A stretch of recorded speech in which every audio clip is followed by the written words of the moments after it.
No início de 2022, a União Europeia proibiu 4.000 produtos químicos que são ingredientes comuns em tintas de tatuagem.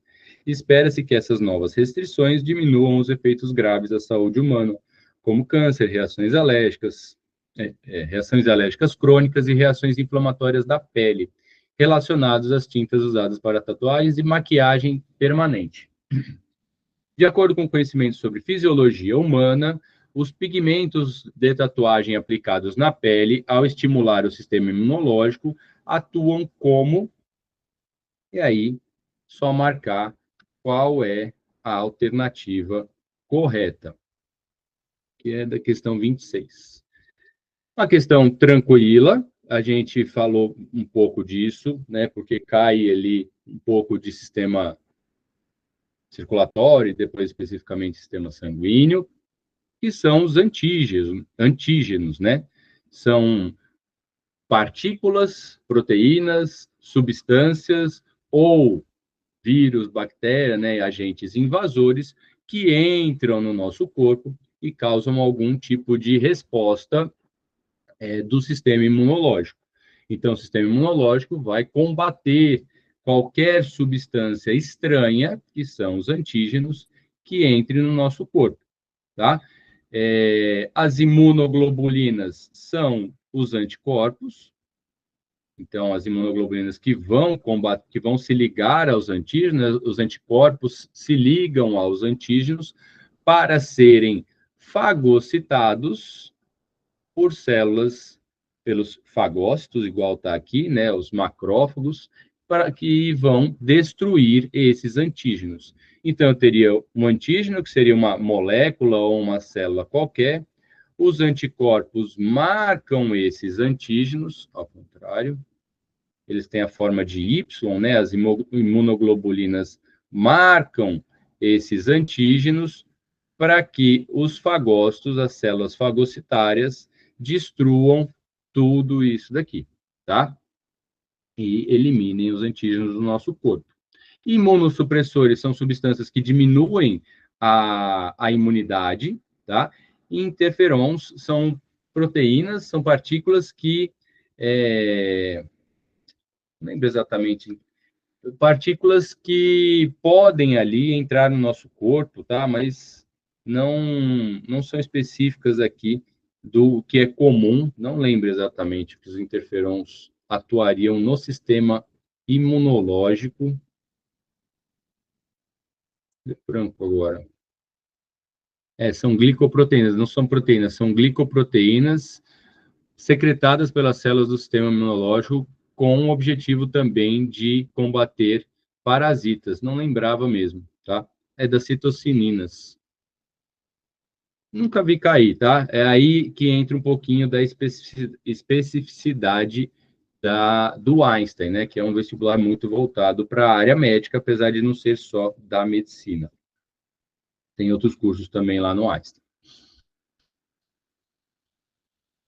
Questão 27. Pneumococos, clorofícias, paramécios, leveduras, laranjeiras e moscas são seres vivos cujas células apresentam semelhanças estruturais e metabólicas.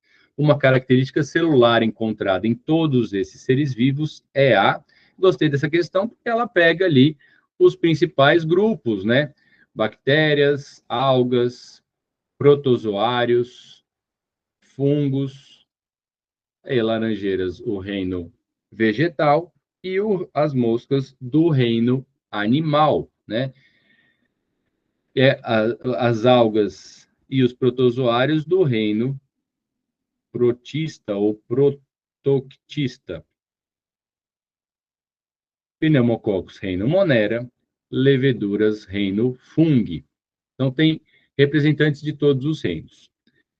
Uma característica celular encontrada em todos esses seres vivos, capacidade de realizar fotofosforilação oxidativa para gerar ATP.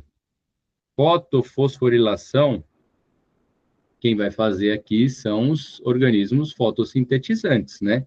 Então, não são todos que vão ter essa capacidade. Replicação semiconservativa do DNA no interior do núcleo individualizado. Reino Monera, bactérias não têm núcleo, né? Eles não têm a membrana ou o envoltório nuclear, ou carioteca, né, também é utilizado, que envolve e forma o núcleo. Só que replicação semiconservativa do DNA, sim. O DNA, ele se divide, né, e aí vale como revisão, que é o objetivo, o DNA, ele se divide de forma semiconservativa. Metade da cadeia ali, uma das fitas, se conserva e serve de molde para a nova fita ser produzida. Então, a replicação do DNA, sempre, para qualquer organismo, é semiconservativa. A questão do núcleo aqui, que não entra para o reino Monera, os pneumococos representados aqui. Presença de glicocálix nas faces externa e interna da membrana plasmática. Aqui também o glicocálice ou glicocálix, né? Geralmente eu uso X aqui, que são glico, vem de carboidratos, né? Que vão ficar na face externa unicamente. Isso é bem importante, tá? Então, todos têm isso daqui. Então, vai ter lá a membrana plasmática e tem lá o glicocálix, que são células, são glicoproteínas, que ficarão na face externa, nunca interna, da membrana plasmática. E o glicocálix serve para reconhecimento e comunicação com outras células, tá? E aí vai um conhecimento aí de citologia, muito aqui de citologia, né?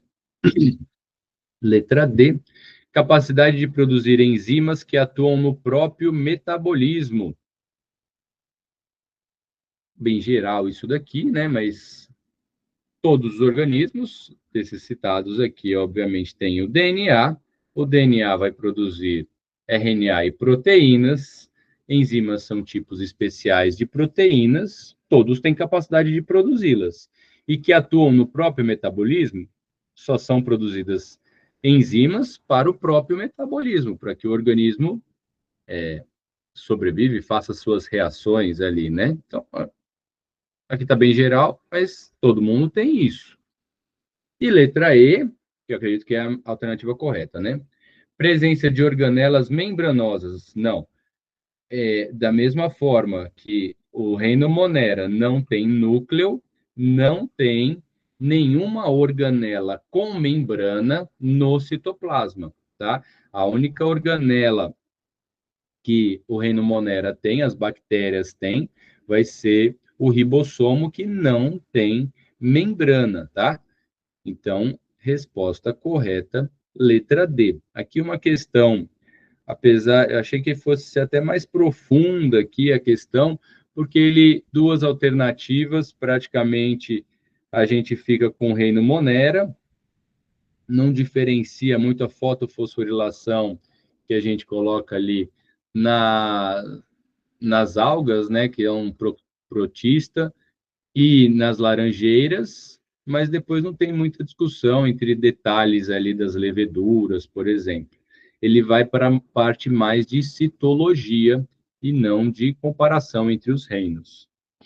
Mas a questão muito bonitinha, assim, para revisão, eu achei bem, bem interessante.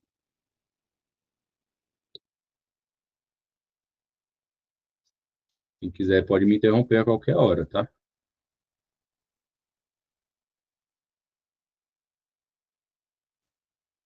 Vamos para 29.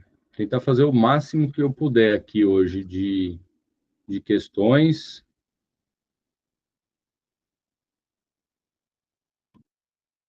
Então, pulei a 28, né? Não tinha nada a ver com a gente. Os textos a seguir exemplificam conceitos de evolução biológica. Evolução é um dos assuntos que mais caem na PUC Campinas. Uma espécie de ave voadora apresenta uma plumagem cinzenta muito semelhante às folhas secas que ficam no chão. Essas aves se alimentam de sementes que caem das plantas. a cor da plumagem surgiu para camuflar essas aves dos predadores. Deixa eu só fazer uma coisinha aqui, para ver vocês melhor. Afirmativa 2. Em determinado bioma, um incêndio causou danos em uma pequena população de lagartos. De um total de 40 animais, 30 deles que tinham escamas cinzentas morreram, sobrando apenas 10 com escamas escuras. E essa característica tornou-se predominante na região. E 3, as serpentes que apresentam a fosseta loreal, estrutura que detecta animais endotérmicos, possuem maior chance de sobrevivência e de geração de descendentes com essa mesma estrutura termosensorial. Os textos 1, 2, 3 são casos relacionados, respectivamente, aos conceitos de, e aí tem, né, darwinismo e lamarquismo, efeito do fundador, depois eu falo um pouquinho disso, oscilação gênica e neodarwinismo. Tá? Então, vamos discutir também um pouco disso, desses conceitos. Então, aqui uma revisão boa, né? Darwinismo e lamarquismo, os alunos, o conceito não costumam ter dificuldade.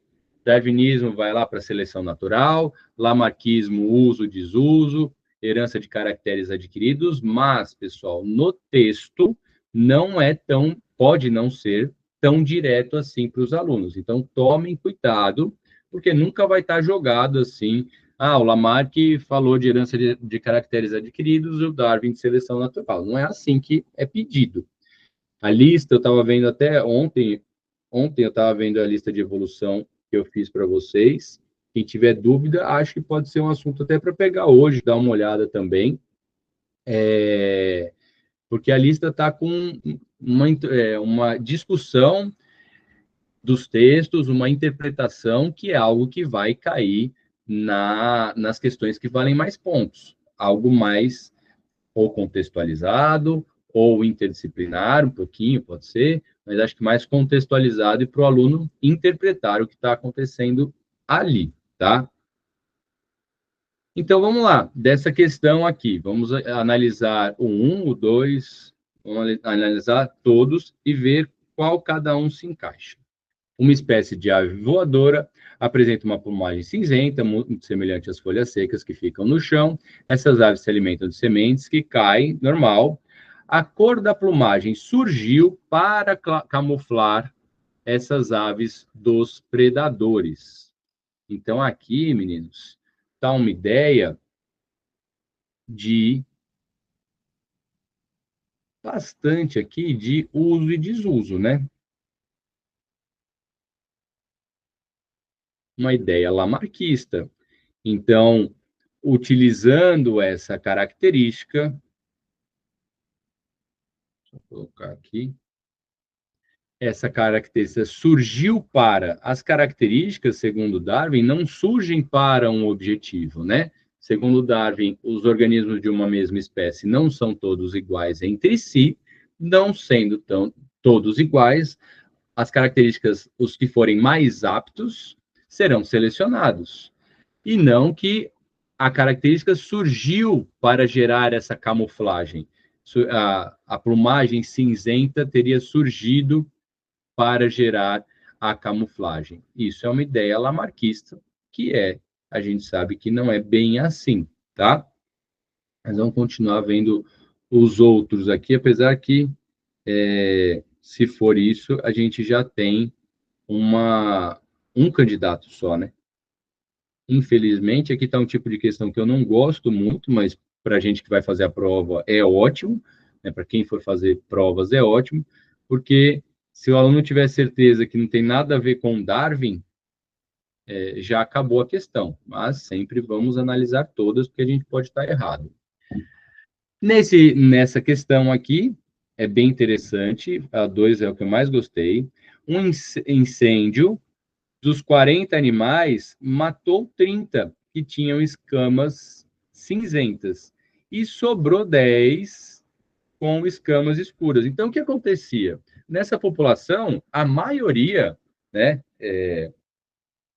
ali 3/4, 3/4, tinha escamas cinzentas. E por algum efeito catastrófico, que foi o incêndio, esses cinzas morreram. Podemos pensar várias situações que podem acontecer aqui, né? Os lagartos cinzentos, eles vão habitar ali um ambiente que fosse mais cinza e os lagartos escuros um ambiente que fosse mais escuro e pegou fogo nesse ambiente mais cinza. Pode ser uma situação, né? Eu acho que a gente não precisa entrar nesse detalhe. Com isso, os genes, os genes que dariam a característica cinza, sei lá se ele é dominante ou recessivo, eles sumiram em grande parte, não sei se totalmente, mas né, aqui, sumiram do ambiente. Então, do nada, por um evento catastrófico, sumiram esses genes que dão a característica cinza. Desse jeito, agora a população, quando ela for se recuperar, essa população de lagartos, só os animais escuros que vão cruzar entre si, obviamente, e deixar descendentes com os genes escuros, né? Então, vai ter uma remodelação ali na distribuição, que agora 100% dos genes na população serão escuros. O que a gente tem, e aqui fica muito claro, né? Um caso de oscilar, mudar bruscamente essa frequência gênica, tá? Ou frequência alélica.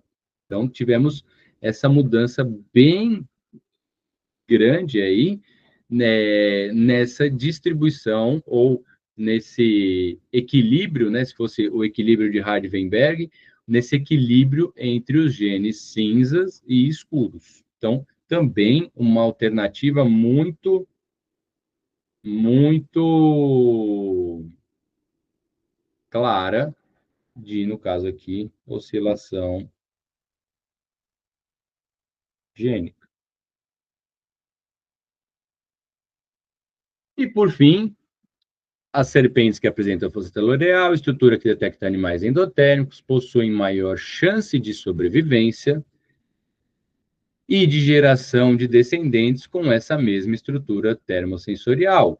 Então, os mais aptos, os animais que têm fosseta loreal, né, as serpentes, os mais aptos serão selecionados pelo meio, tendo maior sobrevivência e deixando mais descendentes como eles. Obviamente, uma característica darwinista, tá? Um conceito aí, uma interpretação dos fatos segundo Darwin. Exercício bonitinho para a gente rever. A resposta, né, já estava muito na cara aqui, já pela primeira, a letra B, mas a gente pode discutir aqui, principalmente, o neodarwinismo. Então, Darwin,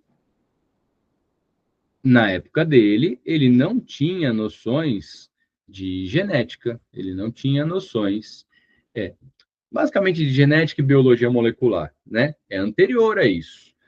Então, toda a sua teoria é anterior a isso. À medida que os conhecimentos de genética, principalmente ali no início dos anos 1900, começaram a surgir com Morgan e depois seguiram os conceitos mais avançados de genética e biologia molecular, surgiu o neodarwinismo, as explicações genéticas e moleculares para o que acontece, por exemplo, para os organismos de uma mesma espécie não serem todos iguais entre si. Por quê? Porque o DNA não é exatamente igual entre todos os organismos.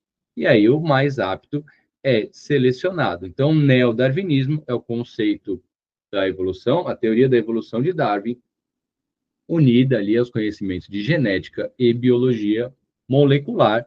E aí, atualmente ainda, a gente acrescenta a teoria sintética da evolução, tá? Que é o neodarwinismo, basicamente, nos exercícios vai ser cobrado, sempre vejo, ou quando é cobrado, como sinônimos, tá? É o neodarwinismo ou teoria sintética.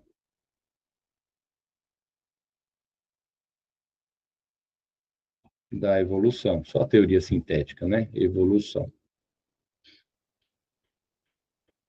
Tá? Pode cair isso daí. E efeito do fundador seria um animal, um grupo pequeno de animais que vai ser o primeiro grupo naquele ambiente. Então, sei lá, essa serpente com fosseta L'Oreal é o primeiro grupo de serpentes que se chega naquele lugar. Tinha outros grupos lá de outros animais. Aí a serpente chegou lá. Então, o efeito do fundador, ele está fundando ali, ele está chegando naquele ambiente. Então, se todas as serpentes que chegaram têm fosseta L'Oreal nesse ambiente X que eu estou inventando aqui, então, pelo efeito do fundador, os seus descendentes todos terão fosseta L'Oreal por descendência, né? Obviamente. Então, o que não encaixa em nenhuma das alternativas também, porque não fala que nem que alguma espécie chegou nova naquele ambiente e nem de neodarwinismo, porque não fala aqui das questões de genética e biologia molecular. Tá? Questão legalzinha para a gente revisar também. A prova, eu achei algumas coisas muito específicas, como era algumas questões atrás, mas de forma geral, a prova do Einstein eu achei assim, bem geral, ampla nos conteúdos, né? Pedindo muitas coisas, mas não com um grau de dificuldade tão complexo. Questão 30.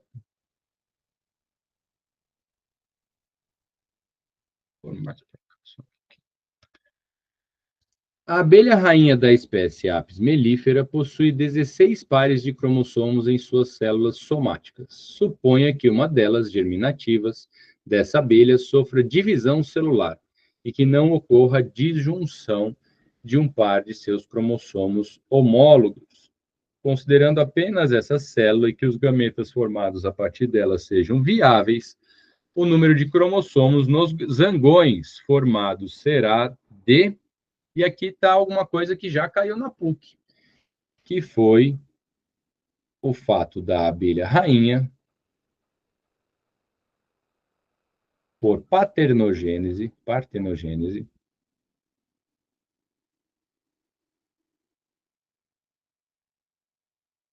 produzir o zangão.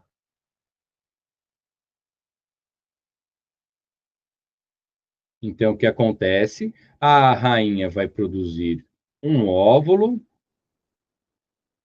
Vou deixar mais para baixo, peraí. Vou fazer o seguinte.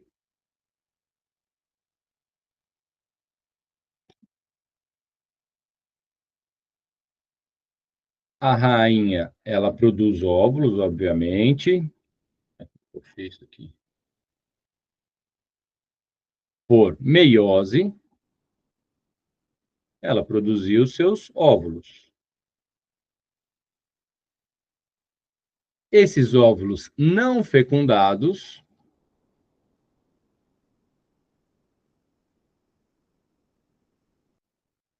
começam a se dividir e, por partenogênese, gera o zangão. Então, o zangão é fruto de óvulos não fecundados por um outro zangão, óvulos não fecundados da rainha. Logo, então, a gente tem que pensar o seguinte: se a Apis mellifera possui 16, a abelha rainha, né? 16 pares de cromossomos, então ela é diploide, que já estão em pares, e ela tem 16, seria 32, né? Porque é 16 pares, ela tem 32 cromossomos. Então, ela é 2N igual a 32. N é o conjunto de cromossomos, cada conjunto tem 16. Como ela é diploide, ela tem dois conjuntos de cromossomos, que dá 32. Quando ela faz meiose, então, esses cromossomos se dividem ao meio, os óvulos são haploides, com 16 cromossomos. Por partenogênese gera o zangão, esses óvulos não fecundados. Então, o zangão continuará com esses 16 cromossomos, tá? No caso, quando os óvulos forem fecundados,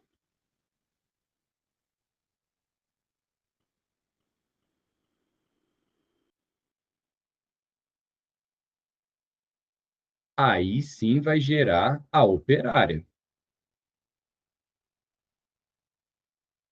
Caiu bem isso daqui na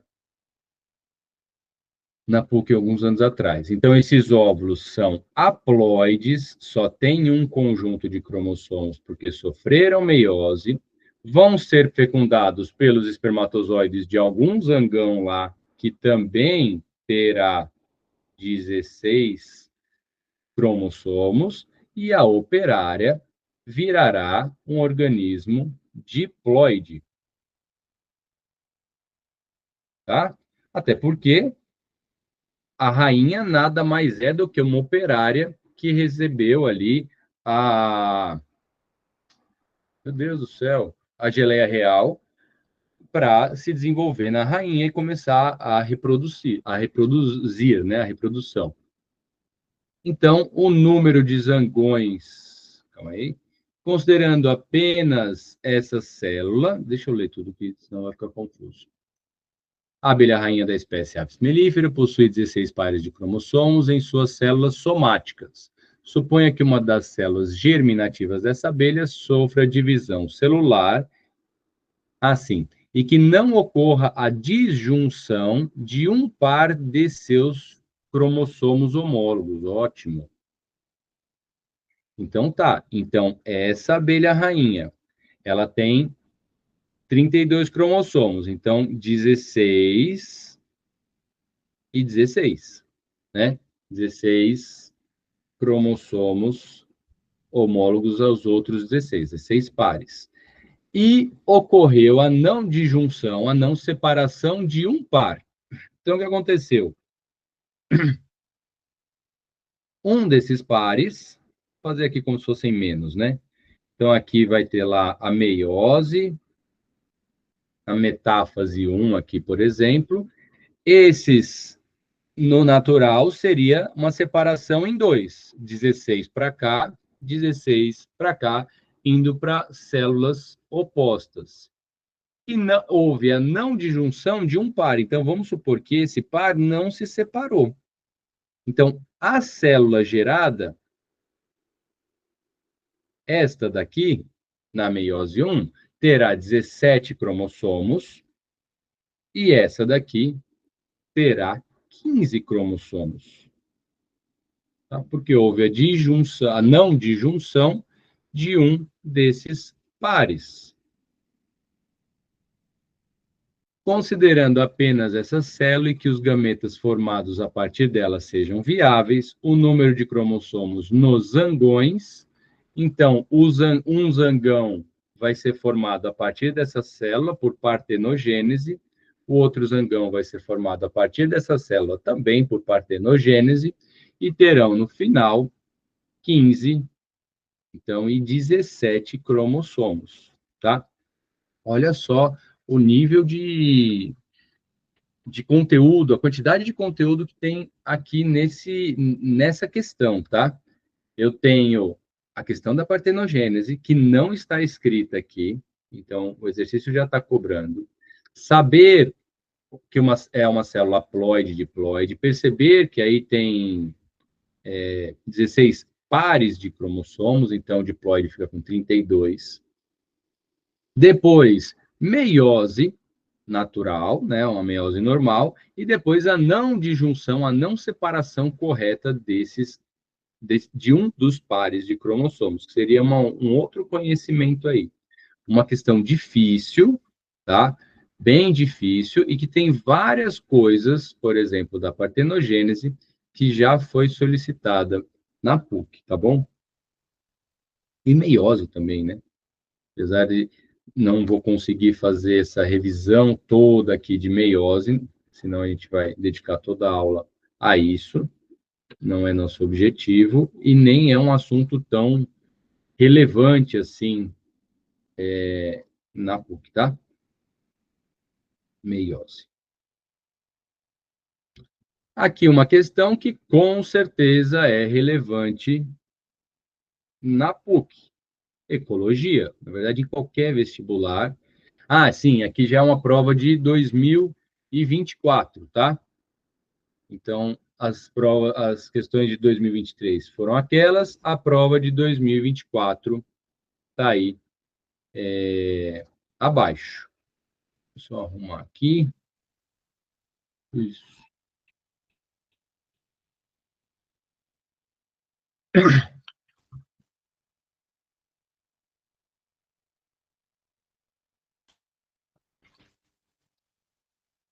O gráfico mostra a variação do número de indivíduos em populações de ouriços do mar, algas marinhas e lontras marinhas, não necessariamente nessa ordem.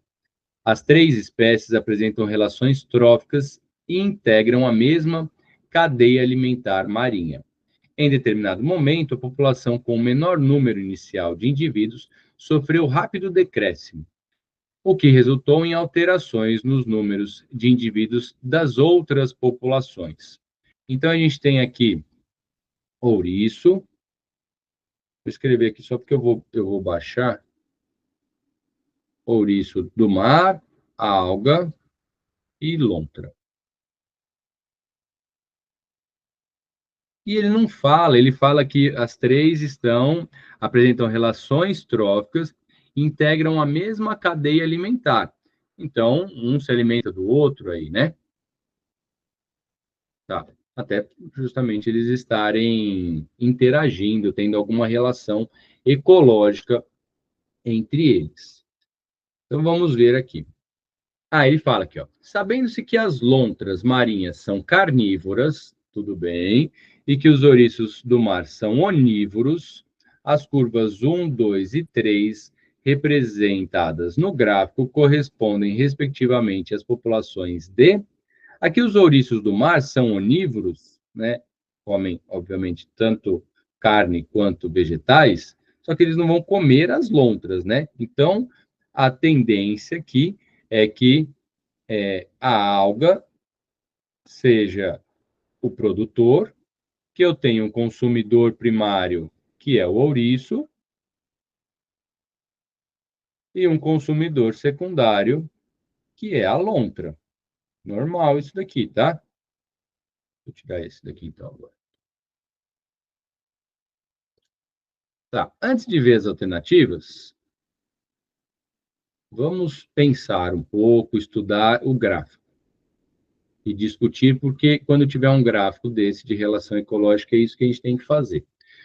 Vamos supor que número de indivíduos, o menor ele falou que teve um decréscimo, né? Teve uma morte ali acentuada por algum motivo. Vamos supor que o 1 são as algas. Estou supondo, porque a ideia aqui é refletir, não é responder a questão. Se as algas tiverem um decréscimo rápido, o ouriço não tem o que comer. Então, o ouriço vai ter que diminuir também. Então, a alga decresceu, então diminuiu. O ouriço vai, sem alimento, ele também vai morrer. Demorou um tempo aqui, ó, mas o 2 começa a morrer. E se o ouriço morre, a lontra também vai ficar sem alimento. Vamos supor também que o ouriço e a lontra comam algumas coisas parecidas, né? Pode ser também, já que o ouriço é onívoro. Mas a ideia aqui, se for essa cadeia alimentar, é que um diminuiu, os outros dois vão diminuir. Não está fazendo sentido nada ser o gráfico 3, pensando as algas sendo 1. Então, vamos discutir, pensar. Vamos agora discutir o ouriço tendo essa queda. O ouriço tendo a queda, no momento X aqui, ele vai parar de comer alga. As algas, logo depois, terão um crescimento, o que é mostrado em 3. Então, as algas poderiam, o ouriço diminuiu, eu aumento, já que é o consumidor da alga, o predador da alga, né, esse herbívoro, eu aumento a produção de algas. Só que se o ouriço morrer também, diminuir que é 1, a lontra não vai ter alimento, também vai morrer. O que faz sentido aqui no 2. Então, essa configuração aqui faz sentido, porque o 2 está caindo um tempo depois. Ela até que faz sentido. Eu vou até guardar esse raciocínio. Eu estou achando que é o certo. Mas vamos pensar outra coisa. Então, eu tenho a alga, o ouriço se alimenta dela, e a lontra se alimenta dele. Vamos pensar que a curva 1 é a lontra. Temos mais coisas para pensar aqui ainda, tá? Nesse exercício. A curva 1 é a lontra. A lontra morreu, teve uma morte acentuada aqui, né? E até morre no final, né? Não sobra mais lontra nenhuma. Se a lontra sumir ali da discussão, o ouriço não vai ser comido por ninguém. Então, a lontra diminuiu, o ouriço vai aumentar a quantidade de ouriços, o que estaria fazendo sentido no 3. Aumentou a quantidade de ouriços, o número vai comer mais alga, a alga vai diminuir, porque vai ser mais alimentado, o que faria sentido se ela fosse o 2. Só que a alga diminuindo, aqui ó, até continuando um raciocínio que eu não continuei no outro. A alga diminuindo, o ouriço aqui vai ficar sem alimento. E se ele ficar sem alimento, ele vai morrer logo depois. Então, esse crescimento e decréscimo do 3 aqui é muito explicado por esse raciocínio. Pelo outro 3 aqui, ó, o 2, o 1 sendo o ouriço diminuindo, a alga sendo 3 como o raciocínio anterior, só iria aumentar, né? Eu acabei não terminando o raciocínio dessa curva 3. Então, faz muito mais sentido essa última relação que eu fiz aqui. Mas vamos ver e discutir ali qual que é a possibilidade que é, na verdade, já está aqui, né? Que eu coloquei aqui. Lontra 1, alga marinha e ouriço. Lontra, alga marinha e ouriço, né? As outras possibilidades não fazem tanto sentido. Mas tem uma outra coisa que eu falei que dava para discutir, que é o número de indivíduos.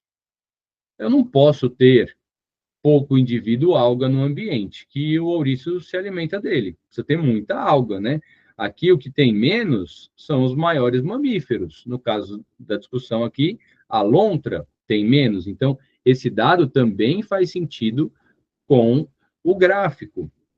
E o que tem mais disponível é a alga. As algas tem que ter muitas algas para menos ouriços ali, a gente pensando numa pirâmide de número, tá? Então, é um outro fator que dá para levar em consideração para também, de forma tranquila, eu até evidenciei muito, discuti muito essa questão, mas é uma questão para ser feita de forma bem, bem rápida, tá?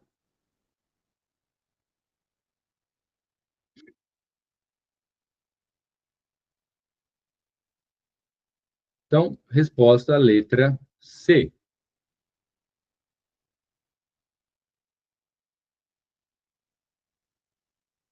Questão 27.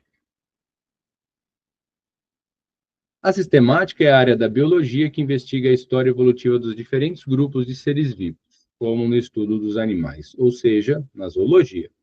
Para se analisar essas relações evolutivas, é realizado um estudo da filogenia, que é representada por cladogramas. Atualmente, tem-se construído cladogramas em zoologia a partir de evidências moleculares, utilizando principalmente semelhanças entre. Então, a filogenia é o estudo da evolução dos seres vivos e suas relações com os outros grupos e essa herança a partir de um ancestral comum, né? Então, nessa categorização dos seres vivos, a filogenia, ela organiza como se todos viessem, né? Segundo também a teoria darwinista, de um ancestral comum, que é o aceito pela biologia.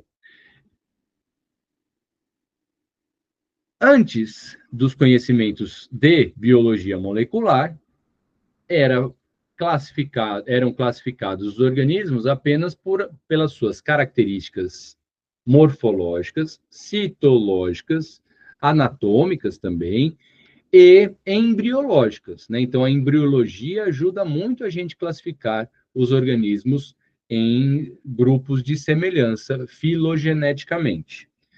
Porém, depois, com a biologia molecular, a gente vendo quais organismos têm os DNAs mais próximos, a tendência, né, evolutivamente, é que eles sejam mais aparentados. Então, aqui é uma questão muito, muito tranquila, essa daqui, para também fazer em um segundo, acabar de lembrar, porque essa discussão molecular está relacionado ao DNA. Então, quanto as bases nitrogenadas, quanto mais similaridade tiver uma sequência da outra, mais próximo é esse organismo. Igual pais e filhos, no teste de paternidade é a mesma coisa. O DNA mais próximo entre os candidatos a pai e filho vai ser o pai da criança, né?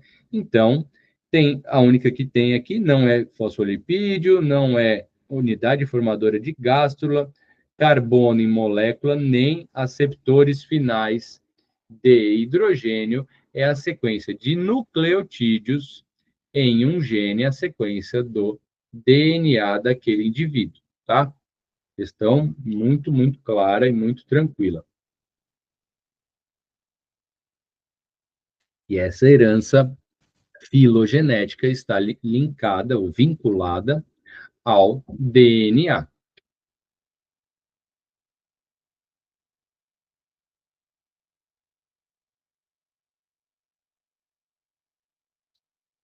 Questão 28.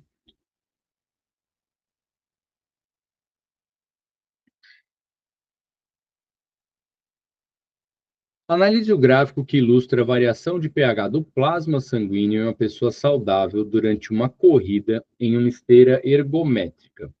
Então, ao longo do tempo, nessa esteira, tem o pH do sangue, do plasma sanguíneo, ele começa ali levemente básico ou alcalino e fica menos, mais para o neutro, né? O 7 é neutro, o pH, isso todo mundo sabe, mas pH 7 é neutro, vou fazer diferente. Mas como é uma revisãozinha, eu preciso fazer pH 14 ou 14 é o mais alcalino possível, ou básico. O pH 7 é o neutro. E para cá, até o pH 0, ácido. Então, ali está entre os 7,15 e os 7,45, pouca diferença, obviamente. Nós temos um sistema, nosso corpo não pode sofrer grandes variações, essa variação aí de 0,3 pontos já é o suficiente. E aqui eu escolhi essa questão pelo seguinte, não foi por nada daqui, foi porque os alunos têm que lembrar, e pode cair, eu até quase aposto que vai cair, que o pH do plasma tem tudo a ver com a concentração de dióxido de carbono no sangue. Quando o nosso corpo faz a respiração aeróbica, libera CO2, obviamente, né? Na respiração todo mundo sabe disso desde o 7º ano. Só que esse CO2, em meio aquoso, formará H2CO3, ele reagirá com a água, que em meio aquoso continua reagindo em equilíbrio e vai liberar esses dois hidrogênios. O que acontece aqui, então, é que o dióxido de carbono em meio aquoso torna o meio mais ácido. Isso atinge ali o bulbo respiratório, Então, a acidez do sangue estimula a expiração, né, a respiração no bulbo respiratório, para justamente eliminar esse excesso de CO2. O pH mais ácido é um aviso para que o sistema respiratório respire, eliminando o CO2. Então, essa questão química do CO2 pode cair em vários contextos e quase toda a prova cai. Então, foi por isso que eu escolhi essa questão. E a gente já trabalha com isso daqui. Então, a pessoa estava durante uma corrida em uma esteira. A pessoa começou a correr, o pH levemente básico, foi produzindo CO2, e aquela respiração não conseguindo eliminar esse CO2. Então, aqui, ó, eu estou com um excesso, mínimo excesso, né? Lógico que não está absurdo, fazendo mal. Excesso de CO2 é a justificativa para ter esse pico. E aqui, talvez, não sei se a pessoa começou a andar mais devagar ou a acostumar ali, o corpo a acostumar, a respiração ficou mais exaltada, justamente para eliminar esse CO2, voltando ao que ele colocou aqui como normalidade, tá? A resposta, deixa eu descer um pouquinho mais. A resposta fisiológica que fez com que o pH do plasma retornasse à normalidade, que é a linha tracejada, foi detectada, e aqui, na verdade, é até o que eu tinha falado, achei que eu tivesse escrito aqui, mas não, né? Que eu tinha falado sem lembrar ali o que era a pergunta. Obviamente, então, eu tenho aqui, letra E, os centros respiratórios no encéfalo vai estimular o aumento da ventilação pulmonar, da respiração, justamente para eliminar esse CO2. Não tem contração nos bronquíolos. No cerebelo, o cerebelo controla basicamente o equilíbrio, não vai que reduziu a formação de ácido carbônico? Não, quem forma o CO2 é lá na mitocôndria. E o ácido carbônico, H2CO3, que depois se ioniza, e eu coloquei aqui em cima, é formado naturalmente em meio aquoso, quando está em meio aquoso. Então não tem nada a ver isso daqui. Pela medula oblonga, não, que inibiu a atividade da anidrase carbônica, não tem relação. Pelos rins, os rins têm que eliminar urina. Durante a corrida, ninguém nem produz urina, produz ali, mas não elimina a urina, que aumentaram a reabsorção de íons H+. Se eu aumentar a reabsorção de íons H+, eu vou deixar o pH mais ácido. E aí não voltaria à normalidade, né? Aí pioraria a situação do sangue da pessoa. Então não faz sentido, nem faz sentido a letra D, tá? Uma questão importantíssima por conta do CO2 e para lembrar dos centros respiratórios no encéfalo que ajudam ou avisam o corpo para, corpo, respire, elimine esse CO2. E por isso que a gente respira automaticamente. A gente não precisa ficar pensando, justamente por causa desse mecanismo, a gente não precisa ficar pensando em respirar o dia inteiro. Só quando a gente lembra, aí 10 segundos depois vai fazer outra coisa, o corpo controla essa respiração por conta do pH do sangue. Já falei muitas e muitas vezes isso, e falei muitas vezes, não é nem porque eu gosto disso, não. É porque cai muito. Então, todas as questões que foram aparecendo, eu fui repetindo esse assunto.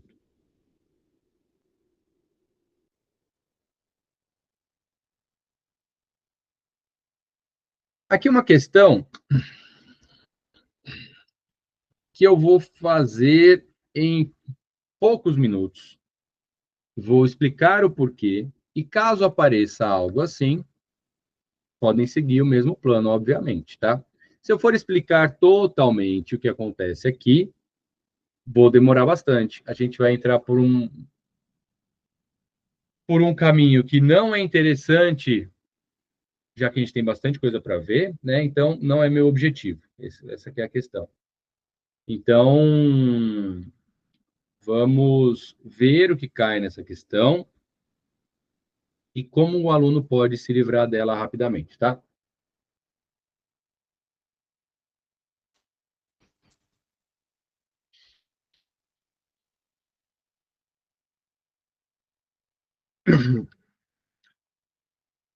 Foi realizado um cruzamento entre uma planta de genótipo AABB com uma planta de genótipo Azinho-Azinho, Bezão-Bezão.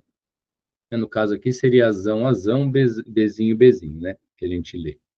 E o descendente de híbrido, F1, foi submetido a um cruzamento teste. Então, de híbrido, ele vai ser heterozigoto para os dois genes, perdão. Então, ele vai ser esse indivíduo de híbrido, Azão, Azinho, Bezão, Bezinho, foi submetido a um cruzamento teste. Um cruzamento teste ou retrocruzamento é quando a gente cruza esse indivíduo com ele mesmo. Obviamente, como é uma planta, não tem problema eu cruzar o indivíduo com ele mesmo. É só pegar o pólen, caso seja uma angiosperma ou uma gimnosperma, pegar o pólen dela e fecundar a flor, né? Não tem problema. Então, cruzamento teste é o autofecundação, né? Então, eu vou cruzar ele com ele mesmo. Tá. O resultado desse cruzamento teste gerou uma prole constituída de 120 indivíduos, azão, azinho, bezão, bezinho, 120 indivíduos com genótipo azinho, azinho, bezinho, bezinho, 880 indivíduos com genótipo azão, azinho, bezinho, bezinho, e 880 indivíduos com genótipo azinho, azinho, bezão, bezinho. Diante desse resultado, afirma-se que, e aqui a gente vai cair na seguinte coisa: quando eu tenho, na segunda lei de Mendel, eu tenho dois genes e a gente vai fazer o cruzamento entre eles, eu tenho dois genes e eu vou fazer o cruzamento entre heterozigotos, né? Sempre o padrão ali, se a gente for fazer o quadro de Punnett, aquele cruzamento todo, que eu não vou fazer aqui agora, o padrão será o seguinte: 9, 3, 3, 1. Então, vai ser 9, 3, 3, 1, que vai me dar 9 de 16, né? 9 16 avos dos indivíduos terão azão, bezão. 3 16 avos dos indivíduos, né? Já que são 16 ao todo, terão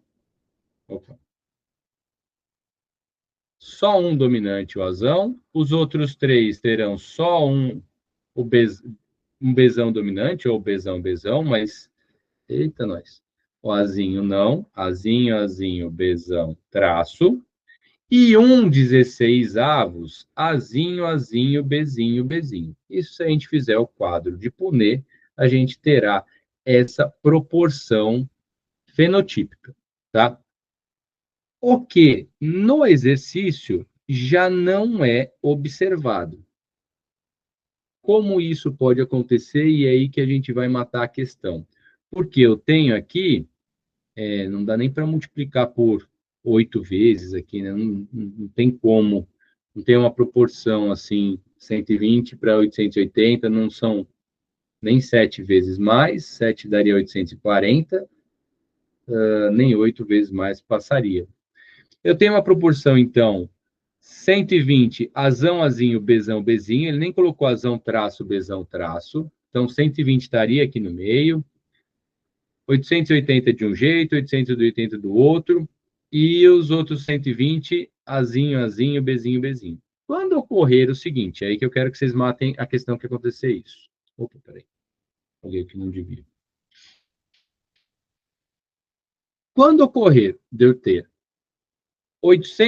dois números iguais para determinados genótipos e outros dois números iguais para um outro genótipo, para outros dois genótipos, Isso, pessoal, é característica de crossing over.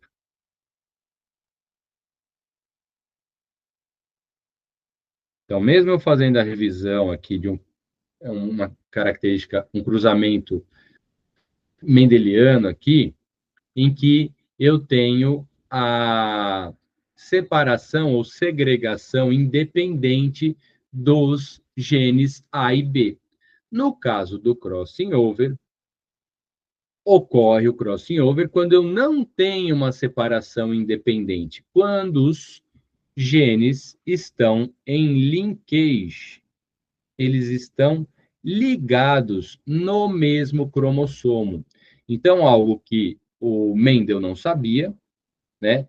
Então, quando eu tenho ali, vou fazer um cromossomo sem estar duplicado. Então, tem ali um cromossomo. Nesse cromossomo, eu vou ter tanto o gene A quanto o gene B ligados. Eles estão em linkage.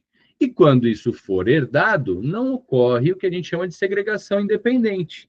Se o azão estiver com bezão, os descendentes terão o azão e bezão em maior quantidade do que, por exemplo, azão bezinho, né? Não quero entrar nessa discussão agora, porque eu quero ver mais coisas com vocês. E não, assim, acho que se caiu uma questão na PUC disso, tá? Não lembro exatamente. A questão é que eu quero que vocês matem essa quando tiver essa repetição aqui. E isso ocorre quando eu tenho o crossing over, essa separação, uma frequência menor ali de descendentes. Então, não vai repetir aqui o 9331. E isso vai acontecer não, né? E agora eu vou mais focar na resposta. Não por mutação, não tem nada a ver essa diferença aqui gerada em indivíduos por mutação. O híbrido produziu gametas azão-bezão na frequência de 6%, a gente vai ter que ver isso. Quando eu produzo gametas em frequências, porcentagens diferentes, é caso de crossing over, de ocorrência de crossing over. O híbrido F1 tem os genes na posição cis, aqui seria algo mais específico do crossing over, não acredito que a PUC entre nesse aspecto, né? Os genes na posição cis seria o azão, bezão em um cromossomo e no homólogo o azinho com o bezinho. E isso vai acontecer caso a maior quantidade dos indivíduos respeite essa configuração, o que a gente não vê, né? Na verdade, a gente vê que quando eu tenho azão com bezão, azinho com bezinho, tem menos indivíduos, 120. Né? Então, a tendência é que não esteja na posição cis, porque quando eu tenho mais indivíduos, 880, ó, eu tenho um azão com bezinho. Tá na cara, né? Se for esse bezinho ou outro. Os outros 880, azinho com bezão. Então, essa é a posição que a gente chama trans, que seria o seguinte, né? A posição cis é essa, a posição trans seria trocado, né? Seria num cromossomo eu vou ter o azão com o bezinho e no outro cromossomo o azinho com o bezão. Por isso que eu vejo mais descendentes com esses dois genes nesse cromossomo. E no outro também, né? Esses dois também, esse padrão em mais descendentes, tá? O dihíbrido da prole produz gametas azinho-bezão na frequência de 60%, isso que a gente vai ter que conferir também. E o dihíbrido da pole tem os genes na posição trans. Interessante aqui, que pode ser na posição trans, né? Eu falei aqui, eu precisaria conferir. Essas três alternativas estão com possibilidades. O que a gente vai fazer aqui é o seguinte, somar todo mundo. Então, 880 mais 120 dá 1.000, e 800, só que aí eu tenho 2.000 indivíduos, deixa eu limpar aqui, eu não quero entrar em detalhes nessa parte aqui, mas eu tenho 2.000 indivíduos em que 240 indivíduos são os 120 com 120 são os menos que aconteceu o crossing over. Se eu dividir isso daqui, dividir por 2 vai dar 12, cortei os zeros, né? Sobre 100, isso daqui vai dar 12 sobre 100, 12%. Então, 12% dos indivíduos são resultado de crossing over, né? Logo, o de híbrido produziu gametas numa frequência de 6%, que quando eu faço 6% de crossing over, eu gero 6% de um jeito, 6% do outro, e aí eu tenho 12% dos indivíduos no total, tá? Letra B. Eu não fiz com mais detalhes essa parte, porque não acredito que vá cair exatamente assim, tá? A PUC, a tendência é que, se cair isso, marquem crossing over, e se deu aqui, e aí é algo que vocês podem perceber, 12% dos indivíduos ao todo são diferentes, são a minoria ali, então 12% são resultado de crossing over, então a frequência de crossing over é a metade disso, é 6%, tá?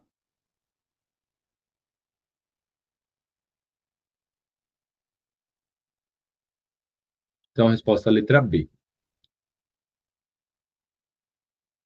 Questão 30, deixa eu ver quantas que eu tinha separado ainda. Acho que, por ser, não sei o que eu faço. A questão 30, eu gosto muito dessa questão 30, mas aí eu também não vou conseguir trabalhar todas as outras. Equilíbrio de Hardy-Weinberg, eu acho que nunca caiu. Então, por questão de tempo, eu vou pular aqui, tá? Mas essa questão está muito, muito boa. Mas eu vou pular por probabilidade de cair. Eu vou até, talvez, mudar aqui a ordem, deixa eu pensar.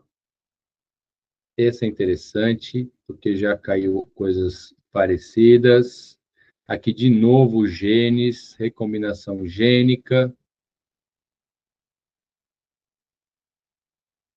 E genes também, tinha bastante coisa de genética. Mas vamos por cá. Em 2025, essa é a questão, a prova atual do Einstein, tá? A última que teve. Sei lá quando, no mês passado, talvez. Não faz um mês. Então, vamos para a questão 26. Acho que vai ser mais produtivo.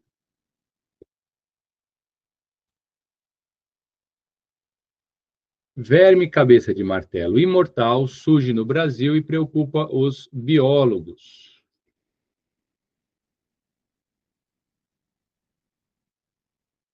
O espécime é considerado perigoso, pois libera uma substância tóxica. O verme de formato achatado chama atenção devido à capacidade de se regenerar e se multiplicar ao ser dividido, dando origem a mais vermes. Para erradicá-lo, a recomendação é recolher o verme em um recipiente, utilizando luvas de proteção e jogar sal e vinagre sobre o animal. E aí está o vermezinho, cabeça de martelo. E aí ele pergunta: o animal mencionado no excerto pertence ao filo, e a gente teria que marcar, deixa eu ver, só que ele já fala aqui, né? Verme de formato achatado. E os plateumintos é que são os vermes achatados. Plateumintos achatados, nemateumintos, vermes cilíndricos. Então, ficamos já com plateumintos. E pode reproduzir-se de forma, não sei o que, por regeneração, né? Que eu estou cortando o indivíduo aqui, ao meio, ou um pedaço dele, a cabeça, qualquer parte aqui eu posso cortar, e ele vai se multiplicar ou produzir dois vermes, né? Por isso que não poderia cortá-lo ao meio, porque vai gerar dois, né? E essa forma, essa reprodução é uma reprodução, obviamente, assexuada, não é uma reprodução sexuada, porque não tem fecundação ali e união dos gametas. Então, reprodução assexuada, eu tinha sublinhado, né, na verdade, deixa eu manter o mesmo padrão. Assexuada, sexuada, sexuada. Ao entrar em contato com sal e vinagre, o animal morre porque, então eu estou colocando o animal em um ambiente mais concentrado, né? O ambiente externo agora com uma alta concentração de sal e diluído no vinagre, um ambiente hipertônico para o animal, em ambiente hipertônico, perdemos água, ou a célula perde água por osmose, né? Então, perde água por osmose. Resposta, letra A. Então, gostei também desse exercício, assim como o primeiro lá também, que pegava vários filos, né? Pega um pouquinho de característica de citologia dos filos também aqui mencionados, só para a gente relembrar, tá? Questão muito, muito boa. E não difícil, né? Estou fazendo uma bagunça. Questão 27. A irisina está entre os principais hormônios que são liberados na atividade física, especialmente pelos músculos, e que pode trazer ótimos benefícios para a saúde. Além de ter propriedades anti-inflamatórias, a irisina atua principalmente no tecido adiposo. Desse modo, pode ajudar no gasto energético por meio dos lipídios e contribuir no emagrecimento. A irisina é transportada pelo corpo por meio, e aqui, né, não tem nem discussão de nada. Não vai ser nem o linfonodo, nem o citoesqueleto, fibroblastos, nem sinapse nervosa, porque não precisava ser irisina, na verdade. Os hormônios são transportados via corrente sanguínea, né? Então, resposta letra E. Aqui, meninos, essa questão aqui eu tinha escolhido, né, por um motivo mais, não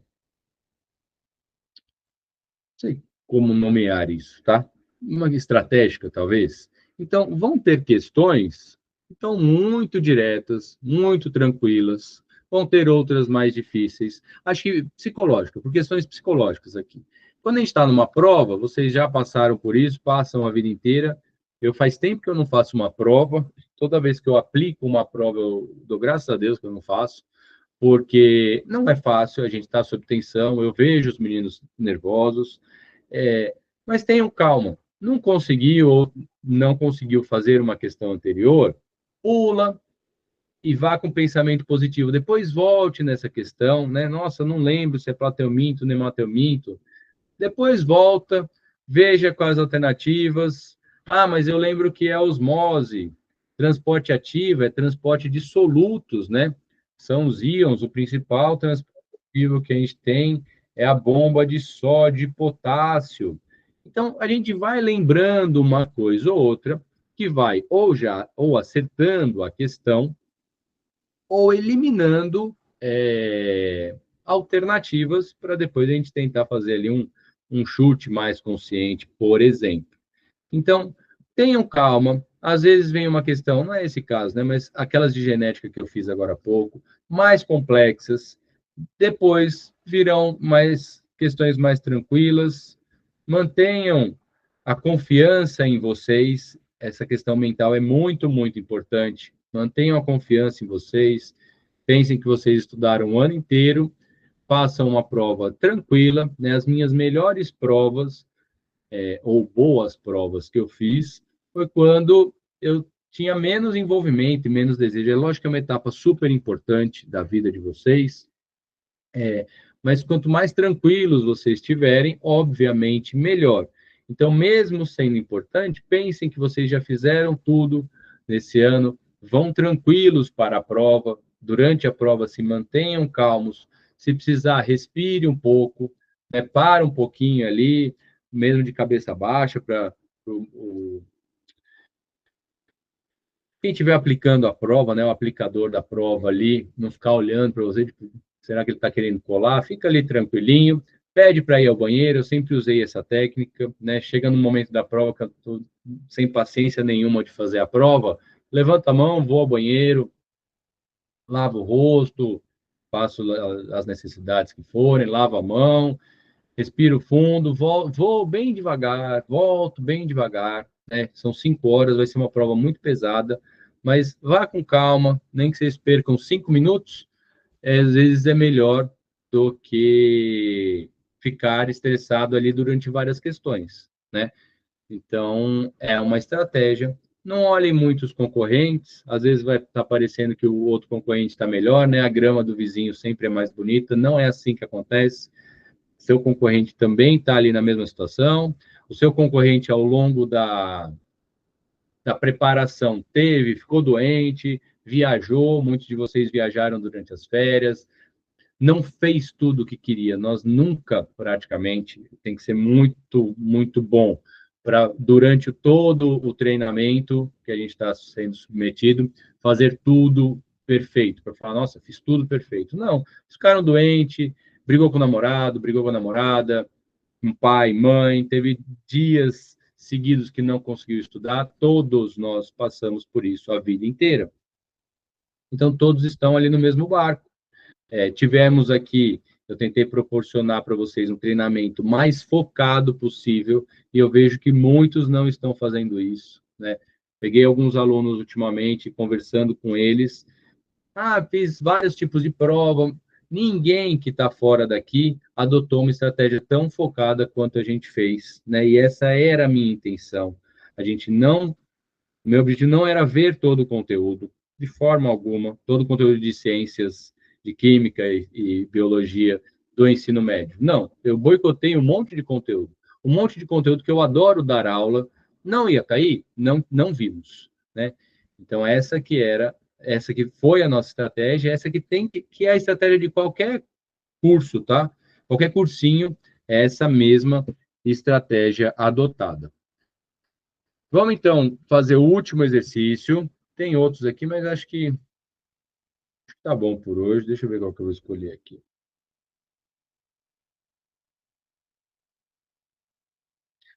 Esse daqui, com certeza. Sei lá. Vamos fazer esse daqui. Acho que está mais direto para o que a gente precisa. Então, vamos fazer o último exercício. Depois, se a gente precisar conversar mais um pouquinho, para ficar tudo um fechamento aí de curso. Em gatos, o padrão da cor da pelagem consiste em uma herança ligada ao sexo. Os machos de pelagem branca e preta apresentam um alelo pesão, e os machos de pelagem branca e amarela apresentam um alelo A. As fêmeas podem apresentar o mesmo padrão de cores dos machos. No entanto, há fêmeas que apresentam a pelagem branca, preta e amarela. Esse fenótipo de 3 cores em fêmeas ocorre porque, e aí, vamos pensar o que pode acontecer com essa pelagem da fêmea, porque é uma herança ligada ao sexo, então está no cromossomo X, né? Mesmo sendo gatos aqui, mantém o mesmo padrão. Então, os machos vão ser XY, o P vai ter a pelagem branca, o outro macho vai também ser XY, obviamente, para ser macho, mas vai ter o alelo A, que vai ter. Não, peraí. Os machos de pelagem branca e preta, é branca e preta.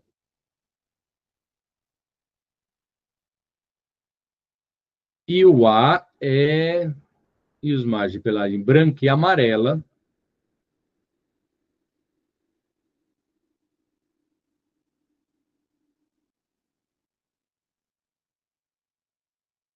É o XAY, né? Vou deixar menorzinho aqui para a gente ver tudo.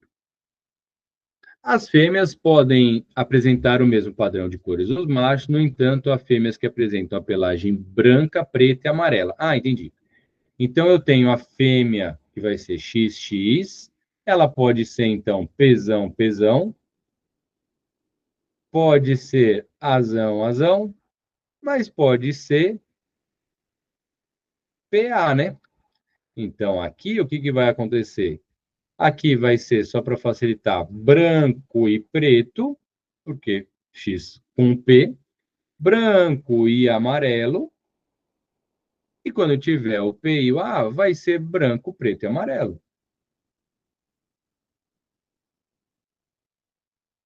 Faz sentido, né? E isso acontece, esse fenótipo de três cores, em fêmeas ocorre porque durante a embriogênese são formadas células com aneuploidia. Não, aneuploidia, né, é a não separação de alguns cromossomos, então há um aumento ou uma diminuição do padrão normal, do número padrão normal, né, do número normal de cromossomos daquela espécie. Então, isso não vai ocorrer na embriogênese. A embriogênese é a formação do embrião. Isso vai ocorrer na gametogênese, tá?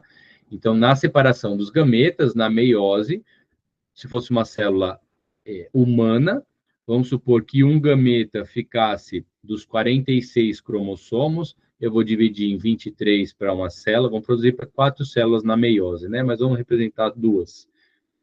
Uma ficou com 24 cromossomos e a outra com 22. Isso é uma neuploidia. Um dos cromossomos ficou a mais de um lado de uma célula do que na outra. E não é na embriogênese, está tudo errado isso daqui. Letra B. Durante a meiose, a permutação, que é o crossing over, entre os cromossomos X e Y. O crossing over vai ocorrer entre cromossomos homólogos, né? Os cromossomos X e Y vão ter aí uma parte homóloga, mas não é, e poderiam ter crossing over nessa parte homóloga, mas não é isso que vai acontecer para ter uma fêmea de três cores. Os alelos P e A estão localizados no cromossomo sexual Y? Não, senão a mulher não tinha, a fêmea não tinha, não teria essa discussão das cores. E outra, quando eu falar de uma herança ligada ao sexo, ela está no cromossomo X, tá? Quando eu falar de uma herança restrita ao sexo, é que estaria no Y. Y é restrita ao sexo. E ainda, na parte Y, na parte do cromossomo Y, que não tem homologia no cromossomo X, que são nos genes holândricos.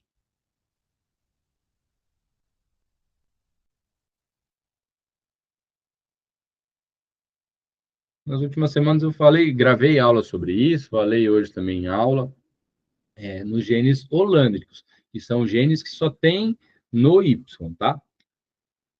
Letra D. Os alelos P e A estão ligados no mesmo cromossomo sexual? Não, né? No mesmo cromossomo sexual, não.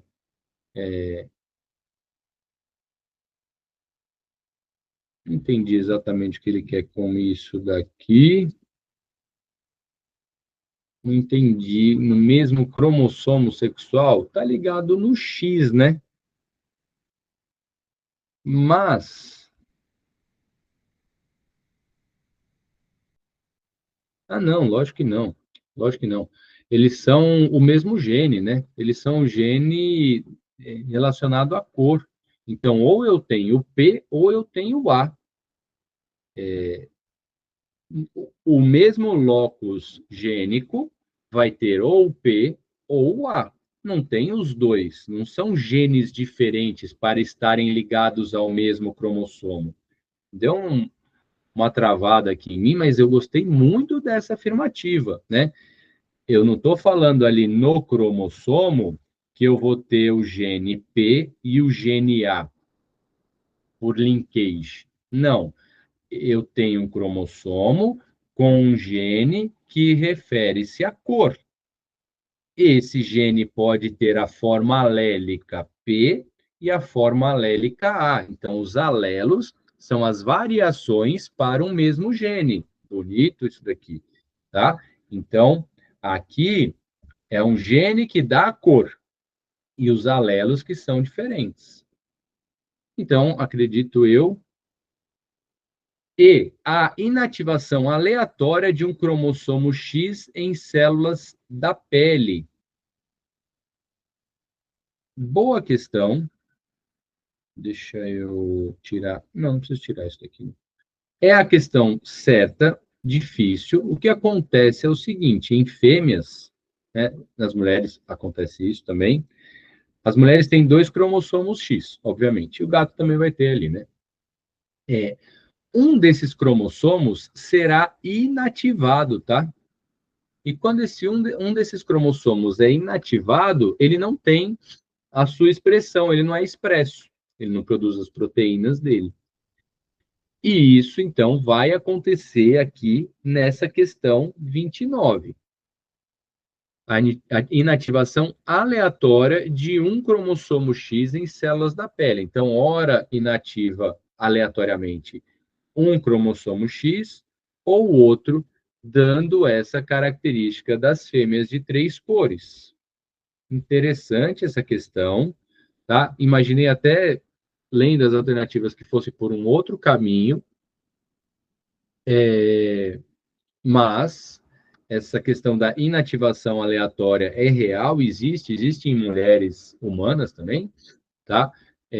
De um dos cromossomos X ficar inativado, tá bom? Ótima questão aqui.